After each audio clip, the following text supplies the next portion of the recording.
Dear students, in the previous lecture we have seen the direct sequence spread spectrum concept. In that we have seen the transmitter section, then the signal that is being transmitted through the channel, and then the signal at the receiving end as well. Okay, now if we talk about the direct sequence spread spectrum, then we have considered at the transmitter section that B of t and C of t that gets multiplied, and we get the signal that is M of t, which is then transmitted through the channel, and through channel, while it is traveling through the channel, it gets added with the jamming or the interference signal, thereby giving us R of t is equal to M of t plus I of t, as we have got it. And then M of t is equal to B of t into C of t, then R of t is equal to M of t into I of t, where M of t is replaced by this B of t into C of t, thereby getting R of t is equal to B of t into C of t plus I of t. This is the spreaded signal, that is B of t into C of t, and this is the jamming signal or the interference signal that is added with it during the traveling of the signal through the channel. Now at the receiving end we obtain this R of t as the input to the receiver, and then by again using the same PN sequence signal, that is C of t, thereby getting Z of t as output, which is then given to the low pass filter, and then we obtain the signal that is D of t.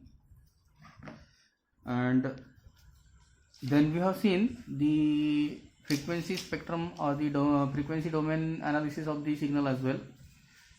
And as far as the previous lecture is concerned, this DS, that is direct sequence spread spectrum, it is only a baseband direct sequence spread spectrum. It means that it cannot be used for long distance, can't be used for long distance communication.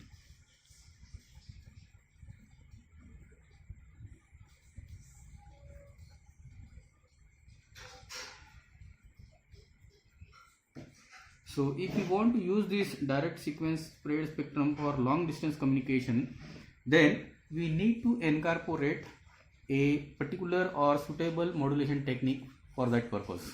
Along with spreading the signal, we have to use one modulation technique which is suitable for that transmission of the spreaded signal.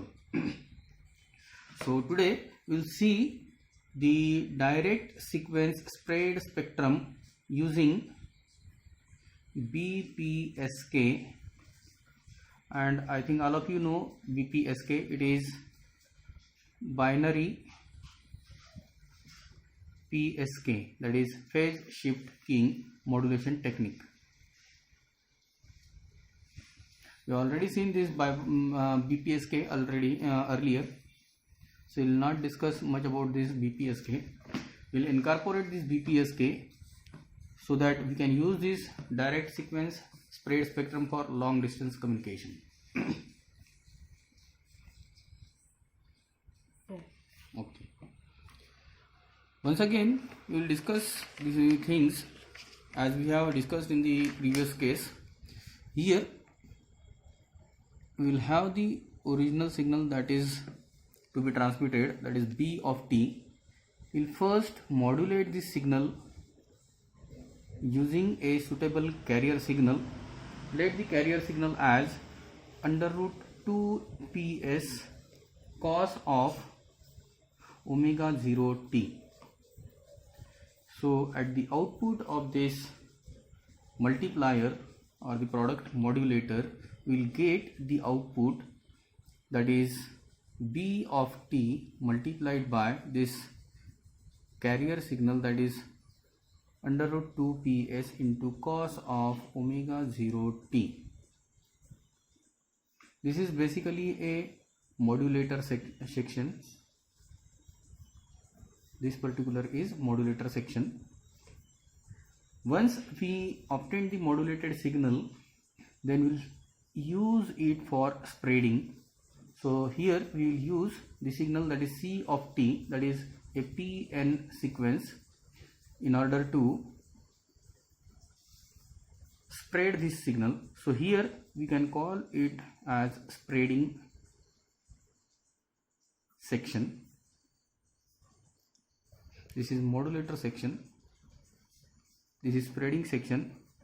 So at the output of this product or the multiplier, will get the signal that is B of t into C of t multiplied by under root 2 ps cos of omega 0 t. So this is the transmitter section. This is transmitter section for direct sequence spread spectrum using BPSK.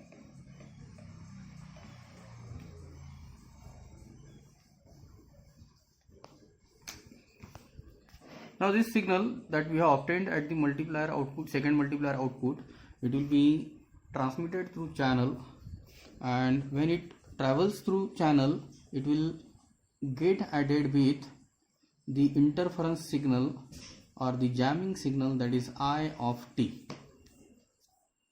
So let this signal as R of t, small r of t.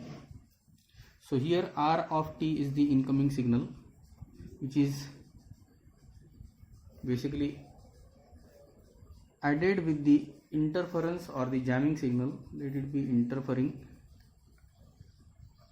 or jamming signal.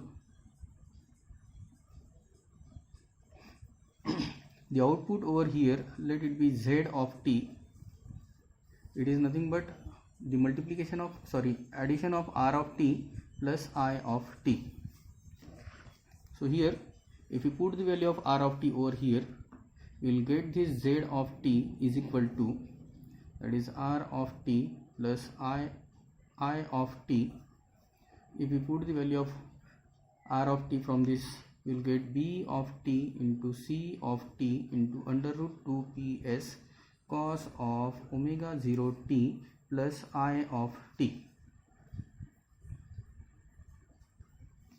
This signal is then given to the receiver section. So this Z of t will be given to the receiver. Now here if you look at the transmitter section, the first section was modulator section, the second section was spreading section, and when it comes to a receiver section, it is almost vice versa, or it is almost a reverse of the transmitter section. So here what we will do is, we will first of all despread the received signal. So here it is despreading section. So to despread the received signal, we have to again multiply the received signal with the same PN sequence that was used at the transmitter. So same PN sequence we are using over here, that is C of t. So at the output of this multiplier, we will get, that is Z of t multiplied by C of t. So this is despreading section. Thereafter it is given to a demodulator, that is again a multiplier. Here the demodulator that is being used is basically a coherent demodulator, or the modulation technique, that is BPSK that we are using, it is basically a coherent. It means that whatever the carrier signal that we are using at the transmitter, the same carrier signal we have to use at the receiver without any phase delay. So here I am marking it as root 2 into cos of omega 0 t. So here this Z of t into C of t again multiplied by this root 2 into cos of omega 0 t. This is demodulation section. This is demodulation section.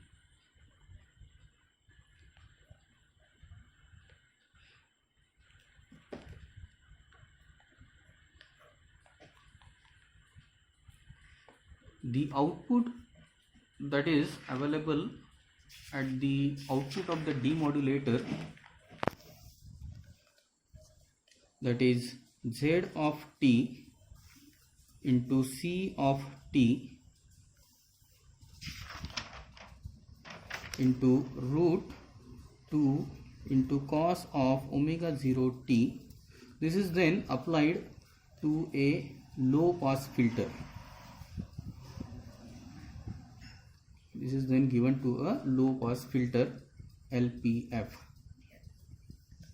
Now if you see the analysis of this particular equation, then Z of t into C of t into under root 2 cos of omega 0 t. If you put the values of Z of t, what is the value of Z of t? It is B of t into C of t, B of t into C of t into under root 2 ps cos of omega 0 t plus I of t. This is multiplied by this C of t into under root 2 cos of omega 0 t. Now here if we expand this, then what we will get is B of t into C square of t into 2 into under root ps, here it is cos square omega 0 t plus I of t into C of t into under root 2 cos of omega 0 t. Now we know that according to the autocorrelation property, the value of C square t will be equal to 1, and therefore this equation reduces to B of t into 2 into B of t into under root ps cos square omega 0 t plus I of t into C of t into under root 2 cos of omega 0 t. Now as far as this particular term, that is second term, is concerned, it is a wideband signal. It is a wideband signal, and therefore it is rejected by low pass filter. Here when this term is given as an input, the second term will be rejected by the LPF, and the term that will be passed on will be 2 into B of t into under root ps cos square omega 0 t. If we simplify this particular term, then this becomes 2 into under root ps B of t. Then we know that this is 1 plus cos 2 omega 0 t by 2. So this 2 will get cancelled, and we will get the equation as root ps into B of t into 1 plus cos of 2 omega 0 t. Now this particular output from the LPF, then it is given to a section that is called a integrator. It is given to a integrator which will basically sample and integrate the samples as per the bit period TB. So the integrates as per bit period, that is TB.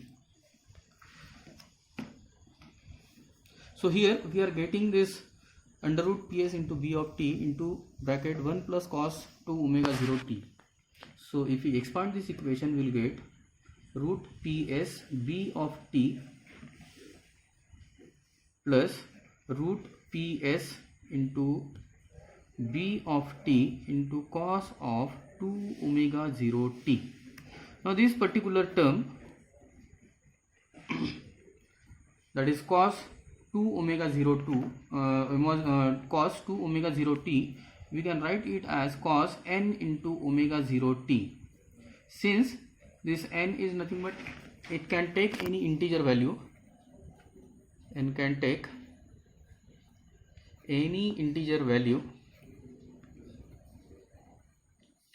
and if we integrate it,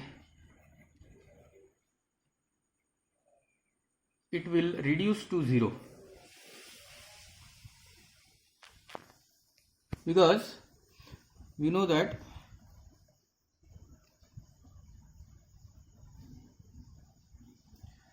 omega 0 is nothing but, it is 2 pi, that is complete cycle, and if we integrate it for a bit period, that is equal to tb, the value for 2 pi will be equal to 0, and therefore as far as this equation is concerned, that is under root ps b of t plus under root ps into b of t into cos of 2 omega 0 t.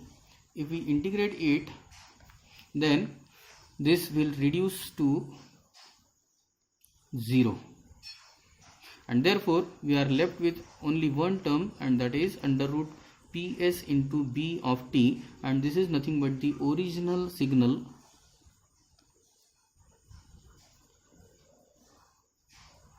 that was transmitted. From this knowledge of b of t, now these values are given to a decision device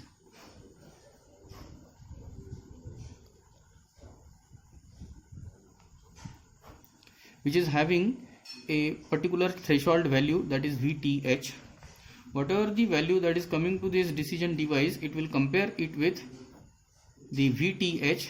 If V is greater than VTH, then it will assign it as logic 1, and if V is less than VTH, then it will assign it as 0.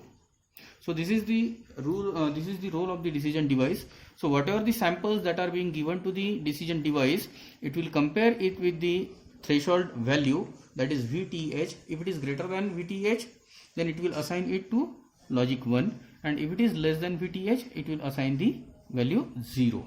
In this way, the original signal will be recovered from this particular B of t, knowledge of the B of t. Okay. Now this is all about the recovery of the signal. Now here we will talk about one parameter, and it is a very important parameter, and that is basically a jamming margin. This is very important parameter as far as spread spectrum modulation techniques are concerned. So we generally talk about the signal to noise ratio. As far as rest of the modulation techniques are concerned, we generally talk about the SNR ratio, that is signal to noise ratio, wherein we expect that the level of the, that is if we talk about SNR, then SNR is given by the signal power divided by the noise power. So in rest of the modulation technique, we basically try to lower the value of noise, or we generally want to increase the value of P, that is signal power, so that the SNR can be boosted. SNR can be boosted. But then in most of the cases, the signal power basically remains constant, and we are left with only choice that we should reduce the noise power. So this is applicable to rest of the modulation techniques, but when it comes to a spread spectrum signal, we are dealt with the jamming margin. We'll see what is basically a jamming margin, but before that we need to consider the processing gain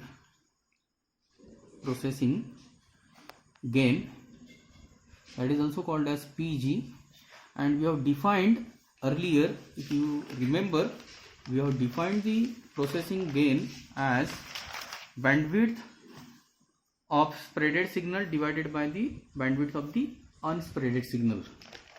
Now here we are defining the processing gain in terms of SNR ratio, that is signal to noise ratio. So it is the ratio of the signal to noise ratio after spreading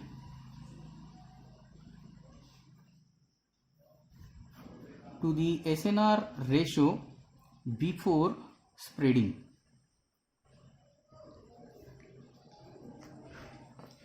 So as far as the denominator term is concerned, that is SNR before spreading, it is nothing but it is the SNR ratio, that is given by the signal power, that is P divided by J, where J is nothing but the noise power or the interference power. It is, say, interference or jamming power, or it is also called as noise power. Now we know that for BPSK, the signal power, that is P, is nothing but EB by TB. It is given as EB by TB, where EB is nothing but energy per bit or bit energy, and TB is nothing but bit period. If we put the value of P in this particular equation, we will get the value of SNR before spreading as, we put the value of P, that is EB by TB divided by J, so it becomes then EB by J into TB. So SNR before spreading is given as EB by J into TB.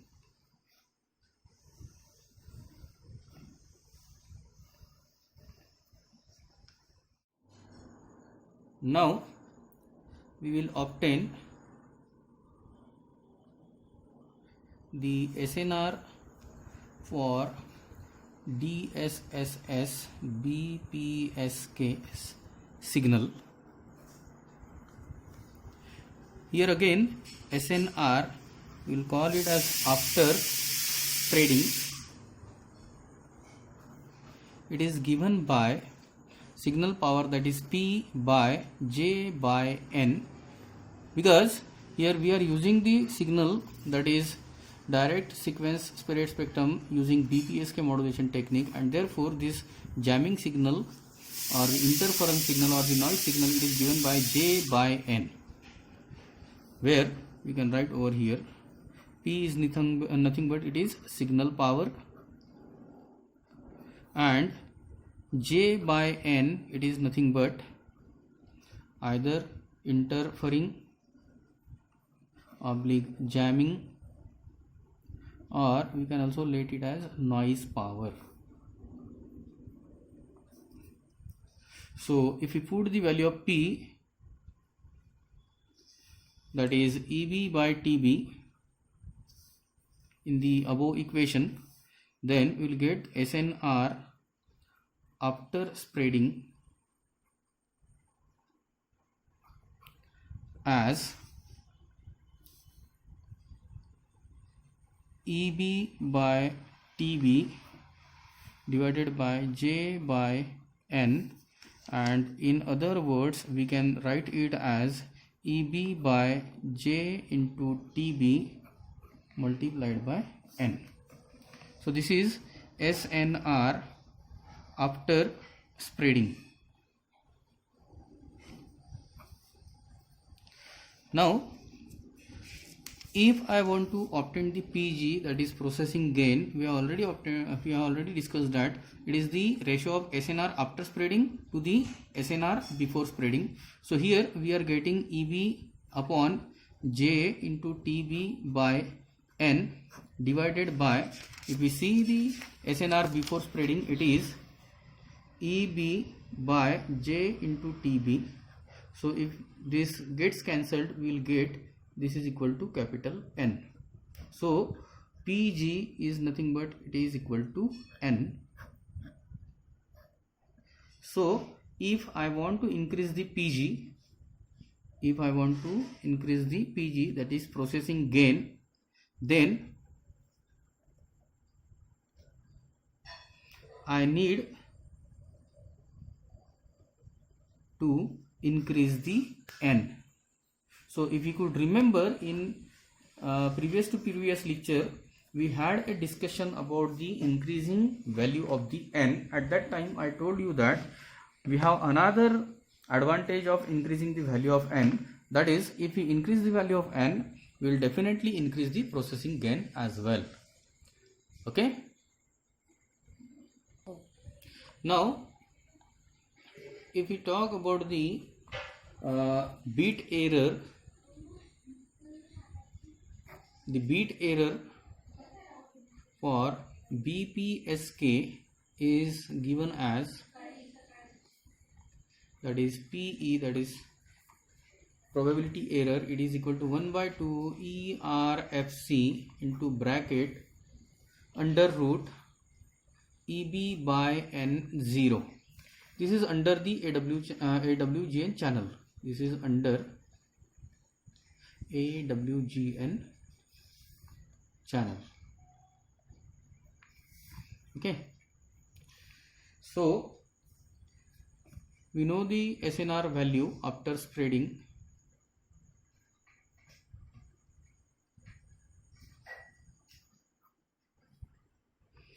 That is EB by J into TB into N. Okay. So if we put the value, that is, you know that N is equal to basically TB by TC. So if we put the value of N over here, we will get EB by J into TB into this N, that is TB by TC. So here TB will get cancelled and we will get here EB by J into TC. So this is SNR after spreading.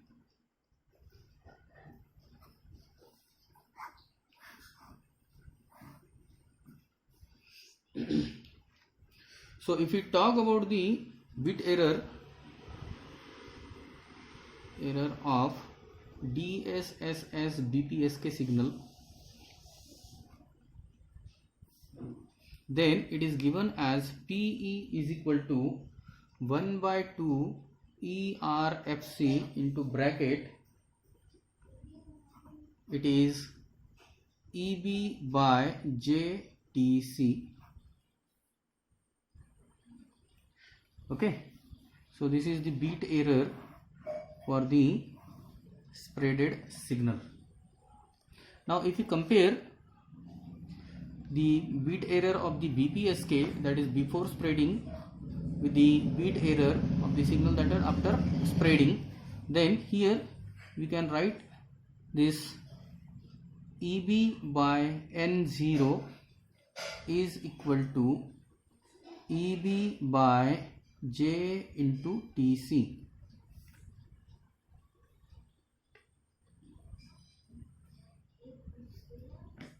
And if we replace this EB over here, that is EB is equal to EB by N0 is equal to P into TB by J into TC, J into TC. Now if we rearrange this equation, we can write this equation as J by P is equal to TB by TC divided by EB by N0, and this particular term, that is J by P, it is called as jamming margin. Now here, if you compare this particular equation with the signal to noise ratio, then we can say that in case of signal to noise ratio, it is the ratio of signal power to the noise power, but here in this case, that is in case of jamming margin, it is the ratio of the noise power to the signal power.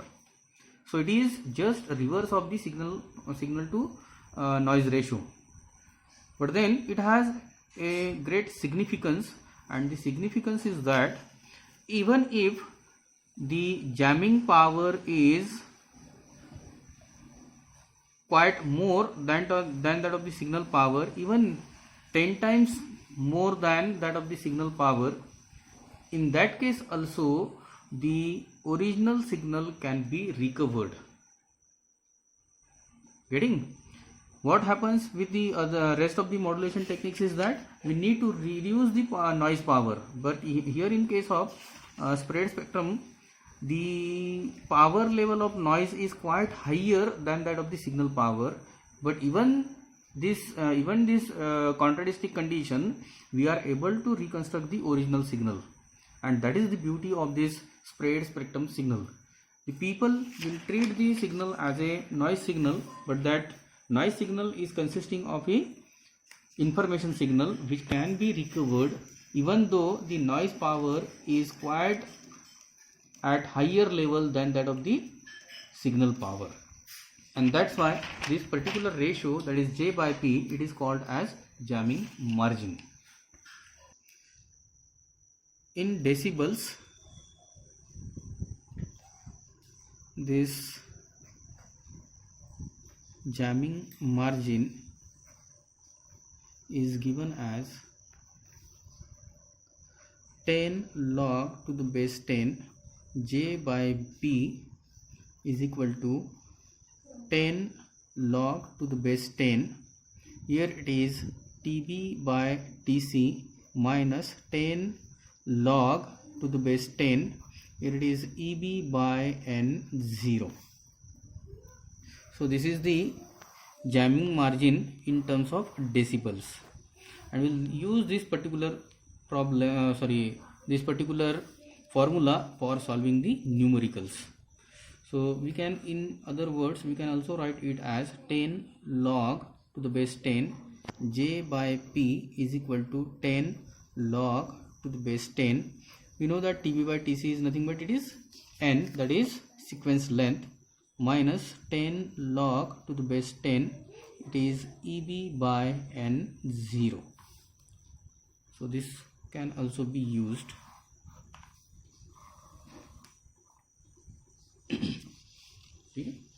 Stop.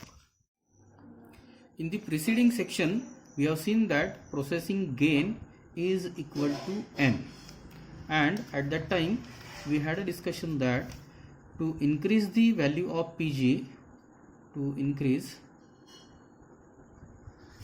the value of PG, we have to increase the value of N. But then if we go on increasing the value of N, then it has a particular certain limit where we cannot go beyond a certain value in order to increase the value of N, because if we talk about the signals, then the signals have rise and fall times like this. So this is suppose rise time, that is the transition from low to high that is called as rise time, and the transition from high to low, it is called as fall time. So if we go on increasing the value, then at a particular value of n, we will have a limitations over this increasing value of n. We cannot increase the value of n beyond a certain limit, and that's the basically reason we have to go for another spread spectrum technique, and that is called as frequency hopping spread spectrum, frequency hop spread spectrum technique. It is also called as FHSS. So due to the limitations of value as far as increasing value of n is concerned, we have to move for another technique that is called as frequency hop spread spectrum, which is also called as FHSS. This has again two types. One is called as fast frequency hopping, and another one is called as slow frequency hopping.